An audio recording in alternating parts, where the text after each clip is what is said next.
I'm so excited to introduce to you something that I've been wearing and loving for some time now, and I think you will too.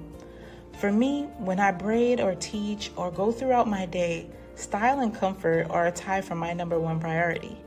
And that's why I love Clove shoes. I mean, you can't spell clove without love. That's CLOVE. And they started making sneakers for the healthcare workers like nurses who need good support for long shifts on their feet. Same as in beauty and with creators, right? You're on your feet on the go all the time. And that's what these shoes are for. They're also waterproof and they wipe clean, so there's no worries about spills or stains from any products you use. And on top of that, they're super cute. And there's so many colors for you to choose from, so it'll go with any look you have. I'd love for you to try a pair, so I've got an offer code for you. Visit goclove.com/Karyne and use code CLOVEKARYNE, that's Clove, then my name, KARYNE, for 20% off your first pair. You might start collecting them like I do. That's Clove Karyne for 20% off your first shoe order at goclove.com/Karyne. Welcome to the Art of Braids. I'm your host, Karyne Tenard, and today's solo topic is There is Power in People and how networking has helped me build my braid empire, right? And so when we think about networking and what does that mean to you? I don't know what it means to you, but I know what it means to me. Networking for me, when I started this entrepreneur journey in the beauty industry or just in general in life, I hated networking. I would say I don't network. When people are like, how do you network? Like, how do you know all these people? I'm like, I don't network. And what I meant back then, I didn't know until now. I don't network in the sense of how everybody else networks. A lot of people go up to people and say, what do you do? And how, like, what you do can serve me. And I don't do it like that. Like, I would go in, and if spirit leads me to a specific person, if we have something relatable, if there's like a connection, that's when, like, I'll network, I'll exchange contact information. If I'm like, oh, we have something in common, like this is a genuine and natural and organic conversation. And that's how I network. But if I want to like work with someone, I will reach out to them via email, DM, or anything like that. But when it's a genuine event and it's like a networking mixer or something like that, I usually just go there. And if I walk away with one person or two people, that's a goal for me, because you want to make sure that you lead with not what you can do, but who are you? Start with the character. And so I'm gonna just go dive deep into the conversation and how you can get your network to actually help you grow in whatever you're trying to create. Okay, so one, people before pitch, right? Understand that there is a person behind every brand that you work with. When you're trying to create something long-term, it is very important to learn about the person itself. Who are you working with? Establish the connection prior. This helps build trust. You build your trust, and through trust forms a relationship. And through relationships, it fosters collaboration in the future. It's a long game. And at the end of the day, if you're trying to build real relationships, if you're trying to build with anybody, you need to make sure that they are the right fit, whether it's the time or even their character. Who are they?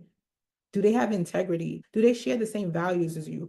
Those are the things that you need to learn before you try to get in bed with anybody. Second, lessons in the listening.